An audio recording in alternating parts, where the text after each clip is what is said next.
le thème de notre débat étant bien entendu, à quoi va ressembler le travail demain, à quoi vont ressembler les emplois de demain, et puis tout simplement, est-ce que ces termes-là, emploi et travail, tels qu'on les connaît aujourd'hui, auront encore une signification dans les 20 prochaines années, avec tout ce que ça peut impliquer pour notre modèle social, pour notre protection sociale, et pour les rapports que nous pouvons nouer au sein de notre société. Diana, vaste programme en moins de 20 minutes. Je pense que c'est largement faisable. Largement. Je suis désolée, je n'ai pratiquement pas de voix, donc je ne parle pas très très fort. Enfin, tu veux que je sois debout? Donc je n'ai pas trop de voix, je ne sais pas si... Normalement j'ai une voix qui porte bien, donc voilà. Mais espérons que j'en ai encore à la fin de cette intervention. Donc déjà pour commencer, je pense que, enfin avant mon propos liminaire, je vais faire un autre propos liminaire. C'est que souvent, on va dire dans la nouvelle économie, on parle du travail, de l'emploi, du chômage, avec, on va dire, un certain point de vue qui est celui des gens qui en parlent, donc plutôt diplômés, plutôt bien lotis en fait, plutôt pas très concernés finalement en soi par les questions du chômage forcé ou subi, c'est-à-dire que voilà, toutes les personnes de ma génération Y à Paris, ils sont plus généralement, ils ont choisi de faire des activités alternatives ou de quitter leur job, de poser leur démission ou de faire une rupture conventionnelle. Donc souvent, on peut paraître être déconnecté du monde, notamment des autres villes en France, des banlieues de ces villes en France, des campagnes, etc. Où cette question-là, celle du chômage, la question de la société automatisée, robotisée, se pose de façon très différente, puisque c'est quasiment une question de survie. Quand il y a une personne dans un foyer qui travaille avec 2 ou 3 enfants qui perd son emploi, ce n'est pas du tout la même chose qu'un couple de jeunes diplômés très qualifiés qui savent très bien que si jamais ils ont envie de reprendre une activité plus ou moins traditionnelle, ils peuvent le faire. Moi, j'arrive avec... je viens avec beaucoup d'humilité. Je n'ai aucune envie de vous imposer des grands modèles sur l'emploi, le travail, etc. Comme finalement, on le fait depuis des dizaines d'années. Donc, tous les 5 ans, il y a une nouvelle théorie sur le travail qui arrive. Donc, pour faire très simple, dans les années 80, c'était le blocage des salaires, la déconnexion entre les salaires et l'indice de prix. Donc en gros la stagnation du salaire réel par rapport à l'économie. Dans les années 90, avec le phénomène danois, nous avons découvert la flexisécurité, donc la flexibilisation des contrats de travail qui ont toujours été considérés comme extrêmement trop protecteurs en France, et parallèlement à l'instauration d'une sécurité supplémentaire pour les personnes qui seraient en perte d'emploi. Concrètement, dans un pays comme la Finlande, ça se traduit par une indemnisation contre le chômage qui dure pendant 4 ans, après donc 2 fois plus qu'en France, à plein tarif, donc plutôt des salaires élevés. Mais le contre-coup, c'est que le taux d'imposition est extrêmement élevé. Donc c'est un consentement bien supérieur à l'impôt, avec un consentement à la solidarité qui est lui aussi bien supérieur. Dans les années 2000, c'est un peu tout et n'importe quoi, puisque finalement la théorie néolibérale, la financiarisation de l'économie, la mondialisation s'est solidement encastrée au début des années 2000 dans les esprits, déjà dans l'esprit collectif, mais également dans les politiques. Donc avec une montée en puissance du secteur de la finance, notamment entre 2004 et 2007, absolument sans précédent. Une explosion des fonds d'investissement, l'invention de nouveaux moyens de faire de la finance. Vous avez probablement entendu parler de la fameuse titrisation, de tous ces outils un peu exotiques. Et puis, à partir de 2007, une explosion totale de tout ce qui a fondé finalement cette économie depuis pratiquement plus de 30 ans. Montée du chômage dans tous les pays occidentaux, explosion de la dette publique, pas seulement explosion de la dette publique, mais conscience collective soudaine que la dette publique est un problème, en fait, que la dette privée l'est aussi, que finalement la titrisation, c'est-à-dire le fait que l'économie financière, l'économie réelle ne représente que 2%, entre 2 et 5% du total des actifs qui circulent sur le marché financier, tout ça devient soudain un problème, le bulle explose, des représentants de cette économie-là meurent les uns après l'autre, et surtout, la plupart des gouvernements européens et américains font le choix de sauver ceux qui étaient à l'origine de ces déboires à la base. Donc, on avait une occasion à ce moment-là, finalement, de remettre en cause un modèle qui existait depuis 30-40 ans, celui qui est fondé, là, je ne parle même pas encore d'emploi salarié, mais sur la prépondérance de l'emploi salarié, sur l'importance capitale du secteur financier pour le fonctionnement de l'économie, qui était fondé sur un endettement plus ou moins fort, selon les États, bien sûr, pour financer la paix sociale. Donc ce modèle n'a pas été remis en cause, il a été plutôt prorogé d'un côté, et d'autre côté, il a été nivelé, puisque quasiment tous les pays ont mis en place des politiques d'austérité qui ont mené certains au bord du gouffre.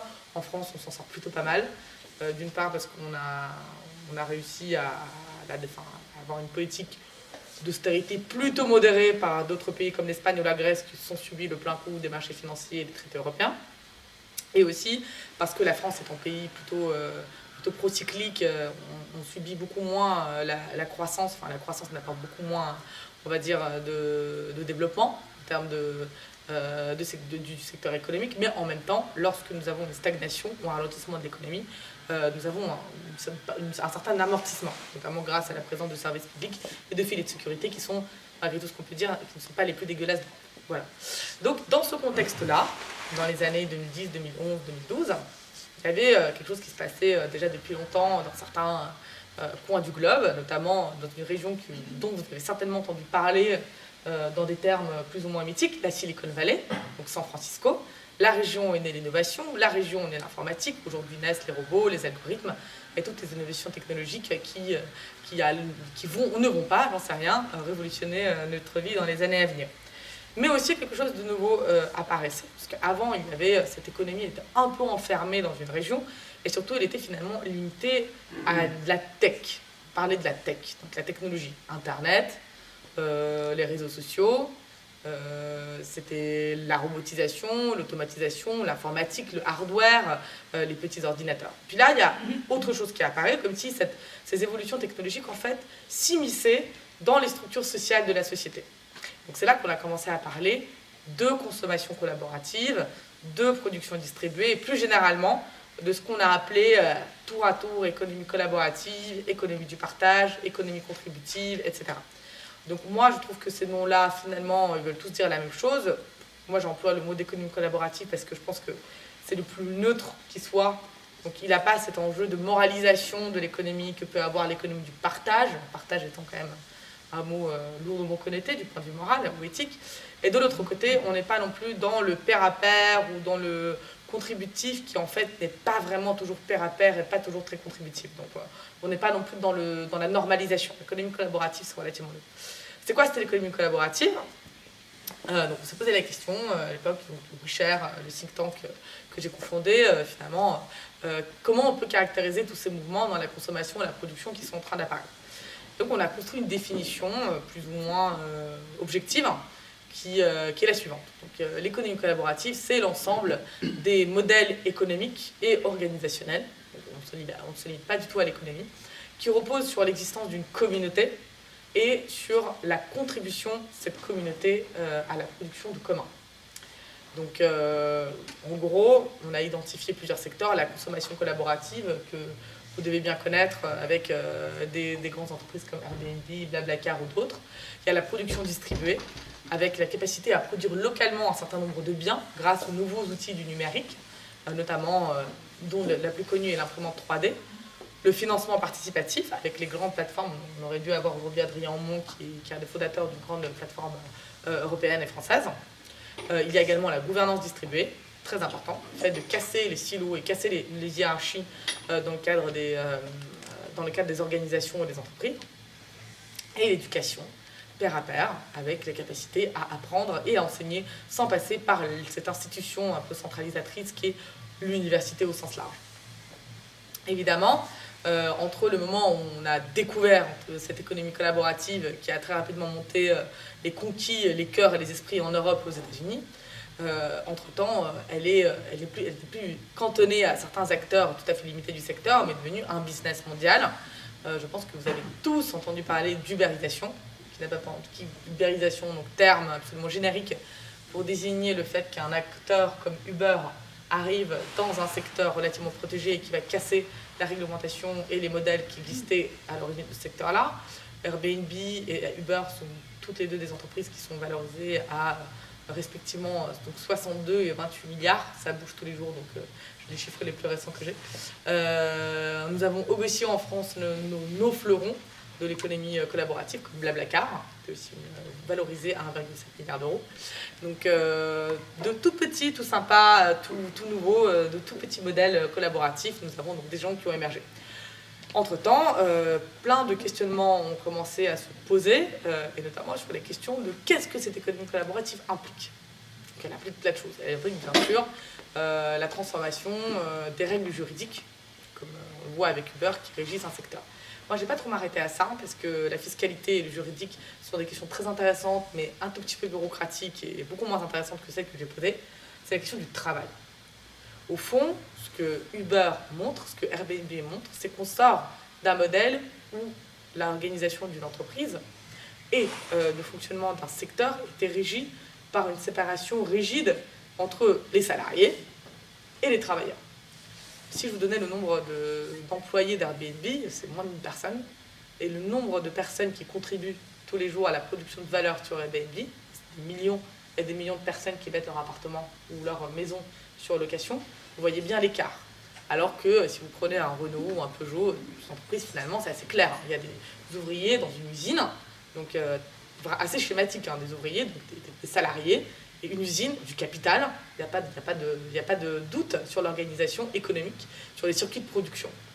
Airbnb, vous, moi, finalement, on est à la fois un peu consommateur, puisqu'on va pouvoir... Reprécise le business model Uber, Airbnb, etc. Oui, justement. Ouais. Donc, business model d'Uber et Airbnb repose sur le fait que des particuliers qui ne sont pas liés par un lien de subordination, par un contrat de travail avec la plateforme, vont mettre à disposition, bien sûr contre rémunération, d'autres utilisateurs, consommateurs, producteurs dans le monde entier, donc sur cette plateforme, ce qu'on appelle l'économie de plateforme, un bien ou un service. Donc, souvent, comme dans le cas notamment de Airbnb, ça va être un bien personnel, donc de la propriété privée. Souvent, comme c'était de plus en plus le cas sur Airbnb, ça ne va pas être le cas, puisque de nombreux bed and breakfast d'hôteliers ou de personnes qui avant étaient en fait louées de façon commerciale leur appartement vont pouvoir également bénéficier de la plateforme. En fait, ce qui est complètement brouillé, c'est la relation de subordination entre les fournisseurs de services et la compagnie, c'est-à-dire Airbnb. C'est ce qu'on appelle l'économie à la demande. Évidemment, Airbnb n'en est pas du tout le seul modèle. Un autre modèle qui existe, c'est ce qu'on appelle les plateformes de jobbing. Est-ce que vous avez déjà entendu parler des plateformes de jobbing ? En gros, vous êtes un particulier, enfin pas un particulier, vous êtes un professionnel. Au lieu d'aller directement signer un contrat de travail avec une entreprise, vous allez offrir votre prestation, bien service, ça peut être du conseil, ça peut être du babysitting, ça peut être du nettoyage d'appartement, n'importe quoi, sur une plateforme où vous allez être lié par un contrat de prestation de service. Donc finalement, une sorte de contrat indépendant, enfin, plus proche du travail indépendant que du travail salarié, envers un prestataire. Évidemment, cette transformation de modèle pose de nombreuses questions. Pourquoi ? Première chose, toute la protection sociale de nos sociétés occidentales, et notamment celle de la société française, repose sur le salariat. Donc vous entrez dans la vie professionnelle, en principe, avec un contrat de travail à durée indéterminée. Là, je vous raconte un peu le rêve, ce qui était là pendant les 32 minutes. Avec un contrat de travail à durée indéterminée, qui logiquement devrait correspondre à la formation que vous avez reçue auparavant. Donc normalement, si tout va bien, vous ne sortez pas de ce contrat de travail jusqu'à la fin de vos jours, sauf si vous le voulez. Mais si vous le voulez, normalement, tout va bien pour vous, parce que vous avez le pouvoir de négociation pour arrêter de travailler pour un patron et choisir un autre patron. Théoriquement, si vraiment ça ne va pas bien du tout, il y a un licenciement économique qui est en route. Et dans ce cas-là, c'est un licenciement économique, il y a tout un tas de procédures possibles et imaginables pour vous permettre d'être reclassé, de trouver un autre emploi et au pire, d'être indemnisé pendant une certaine durée. Donc c'est évidemment dans une ambiance, dans une atmosphère, dans un contexte de plein emploi, comme c'était le cas dans les 30 Glorieuses, c'était plutôt une exception et la société avait plutôt la possibilité d'investir en quelque sorte dans les cas exceptionnels de licenciement massif. Évidemment, le problème se pose quand ces licenciements économiques deviennent beaucoup plus massifs. c'est-à-dire que l'économie est en crise et que les entreprises ont des problèmes de croissance, très clair. La deuxième question, c'est quand en fait les entreprises ne veulent plus embaucher forcément en contrat à durée indéterminée, qu'elles trouvent plein de façons de contourner cette règle-là, qui sont le fait d'embaucher en CDD, la période d'essai, les intérimaires, enfin je ne vous raconte pas tout ça, toute la tuyauterie juridique, mais ce qui est certain, c'est qu'aujourd'hui 90% des embauches se font en CDD. Donc même si le stock, donc, si on prend une photographie de la société française, le CDI est encore prépondérant. Mais si on prend le flux, donc ce qui est en train de se passer, la création d'emplois, c'est clairement les contrats courts qui sont en train de reprendre cette place, malgré tous les encadrements juridiques possibles et imaginables, et la pénalisation, la limitation des CDD à un certain nombre de cas, ça ne marche pas. Les entreprises continuent à recruter en CDD. Et surtout, ce modèle de plateforme, en fait, il introduit un modèle où la CDD, CDI, la question ne se pose finalement pas, puisque le modèle n'est pas fondé sur le contrat de travail, mais sur une prestation de service. Donc, en gros, demain, on est tous freelance, nous ne sommes pas liés par un contrat de travail aucun patron, on est finalement presque le capitaliste de ses propres compétences, on est capable de les mettre sur une plateforme et de recueillir les fruits de cette marchandisation de ses propres savoirs et compétences. Évidemment, les choses ne fonctionnent pas tout à fait comme ça, puisque quand vous êtes travailleur à la demande, donc quand vous sortez du salariat, la société ne vous offre pas du tout un niveau de protection équivalent. C'est-à-dire, notamment quand vous êtes au RSI, donc le régime des indépendants, il n'y a pas du tout le même type de capacité à se revoir dans la société. Je vous prends quelques exemples. Si vous êtes au RSI, demain il vous arrive quelque chose, vous cassez un bras, une jambe, vous ne pouvez plus travailler, vous êtes en arrêt maladie, en arrêt de travail, la sécurité sociale n'indemnise pas du tout, et alors pas du tout, cet arrêt de travail. Si vous êtes salarié, il y a une indemnisation qui est prévue, journalière, et qui est financée par la sécurité sociale. Je vous prends deux autres exemples. Si vous voulez louer un appartement, aujourd'hui, dans n'importe quelle ville en France, avant c'était le cas à Paris, mais maintenant c'est le cas partout, si vous n'avez pas un CDI en poche, et un salaire qui est 3 fois supérieur au loyer, vous n'avez aucune chance. Donc vous allez soit essayer de vous débrouiller, faire de la sous-location, des choses comme ça, soit vous allez prendre un bon vieux scanner et un Tipex, vous allez vous inventer un CDI, vous allez vous inventer des fiches de paie, et vous allez le diffuser aux propriétaires. C'est-à-dire que tous les gens de moins de 30 ans, aujourd'hui à Paris, font ça, parce que de toute façon, sinon, ils ne pourraient pas louer d'appartement. Là, je parle de location. Mais si vous voulez avoir un crédit, si vous voulez prendre un crédit pour... je sais pas moi, on est dans une société de crédit, il y a plein de raisons pour prendre un crédit. Aller acheter un appartement, s'endetter pour faire un investissement plus ou moins important dans les travaux ou quoi que ce soit. Si vous n'avez pas de CDI, si vous n'avez pas un salaire au moins équivalent à un certain niveau, vous ne pourrez pas signer ce crédit-là. Donc finalement, il y a tout un tas de portes qui se ferment à vous quand vous n'avez pas au CDI, tout simplement parce que la société ne prévoit pas un niveau d'indemnisation équivalent. Donc la question, elle est bien là. Ça, c'est vraiment sur le côté des transformations économiques, etc. Mais il y a une autre grande dynamique qui est en cours depuis très longtemps et qui n'est pas du tout d'hier, c'est le phénomène d'automatisation et de robotisation de notre travail. Donc, depuis très longtemps, les process, l'innovation technologique a permis un remplacement des emplois les plus mécaniques ou les moins qualifiés.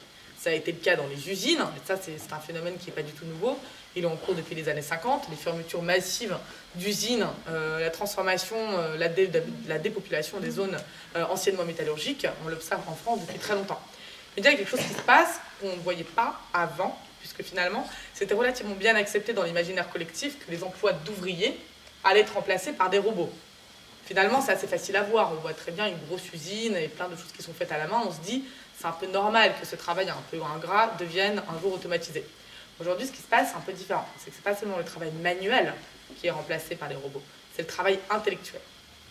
En gros, pour vous résumer, tout ce qui est travail, 1, intellectuel, et 2, routinier, donc routinier, répétitif, répondant à un certain type de cadre qu'une machine peut identifier et peut attendre, nous avons beaucoup d'emplois qui se trouvent supprimés. Et ces emplois, ce n'est pas des emplois d'ouvriers, donc pas ceux qui sont en bas de l'échelle, mais des emplois qui se trouvent au milieu, donc ceux qui représentent des emplois de classe moyenne.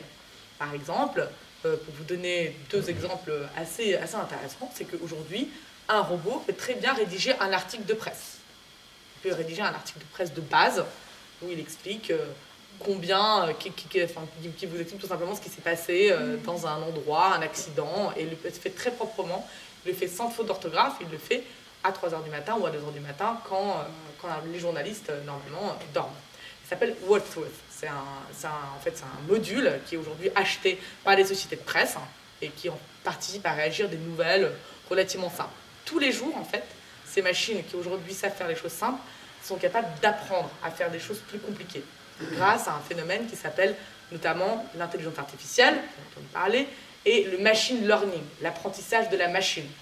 Il y a plein de différentes façons de qualifier cet apprentissage de la machine. Il y en a un qui est assez intéressant, qui s'appelle l'apprentissage profond. C'est-à-dire qu'il n'y a pas besoin finalement d'interaction de permanence humaine-machine pour que la machine puisse apprendre. Mais une fois en fait qu'on a lancé, la machine peut apprendre grâce à elle-même. Elle fait des erreurs, elle apprend. Elle fait des erreurs, elle apprend. Pour schématiser, la machine est à la fois son propre maître et son propre élève.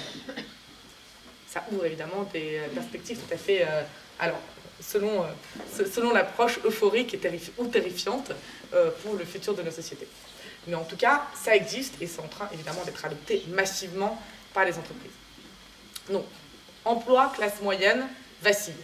La classe moyenne, avec l'emploi salarié, la sécurité sociale et la solidarité autour du travail, sont quand même les piliers de la société du XXe siècle telle que nous l'avons construite à la sortie de la Deuxième Guerre mondiale dans à peu près tous les pays occidentaux. Donc aujourd'hui, tous ces piliers-là vacillent.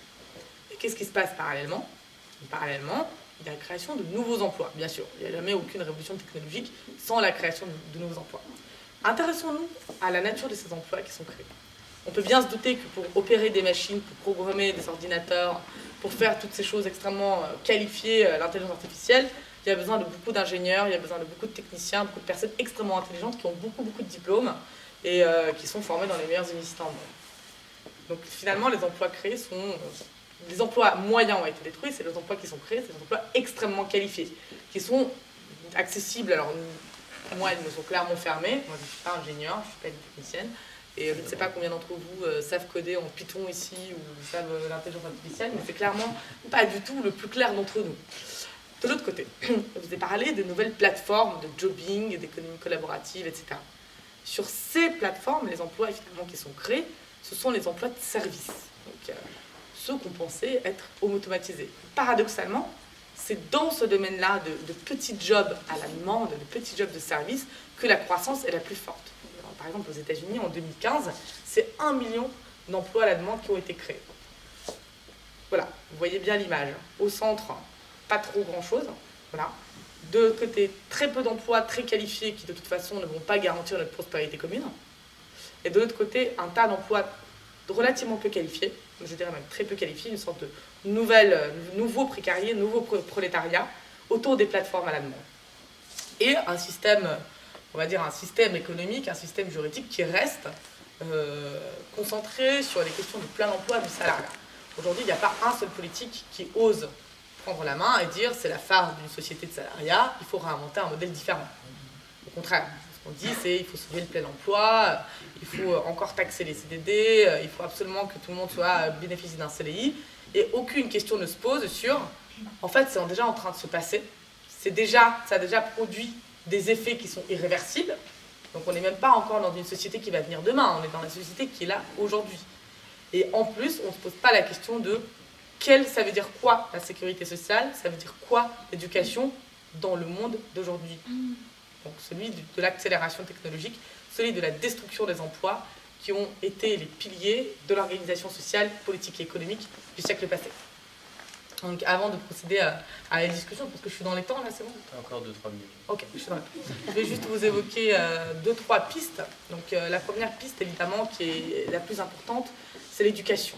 Moi je ne comprends pas comment on peut parler aujourd'hui de travail sans parler de ces deux facteurs fondamentaux qui sont l'éducation des enfants, des adolescents, des jeunes adultes, mais surtout la formation tout au long de la vie.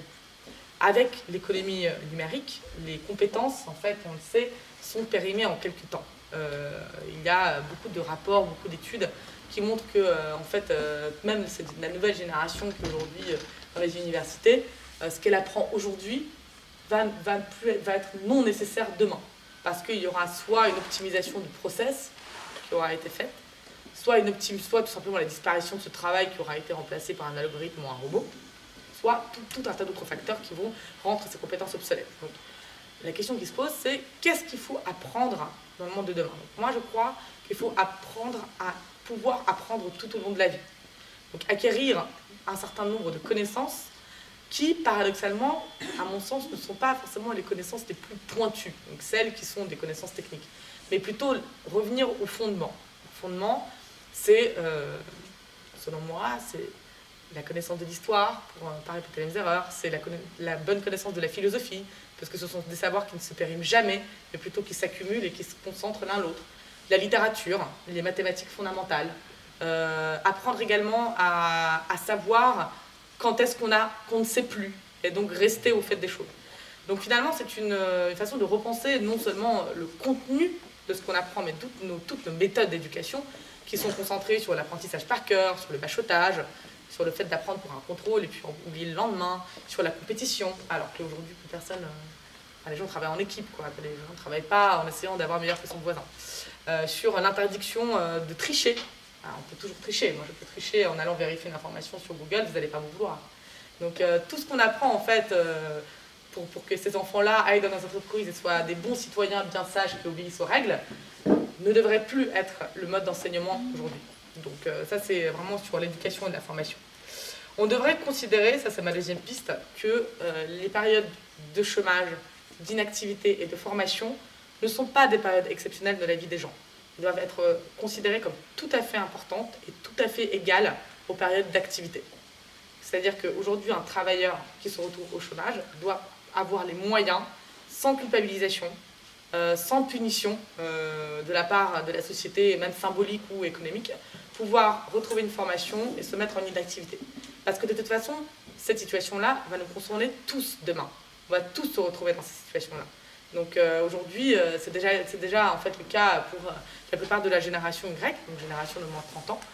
On a tous alterné des périodes de congés sabbatiques, inactivité, chômage, apprentissage, reprendre une thèse, finir une formation, faire un deuxième master, etc. On ne le considère pas comme étant anormal. Mais là, il y a une déconnexion entre les pratiques de cette génération montante et la norme sociale qui reste extrêmement culpabilisante et qui en plus ajoute au stress du chômage une sorte de prohibition sociale qui n'est pas du tout bonne. Donc je vous épargne tous les discours sur l'assistanat, sur ces assistés-là qui viennent nous prendre notre pain, etc. Ça n'aurait plus existé, c'est juste... voilà. Mais bon, apparemment, le populisme marche toujours très bien. Enfin, je pense que la troisième piste que je vais vous proposer, c'est la question de la solidarité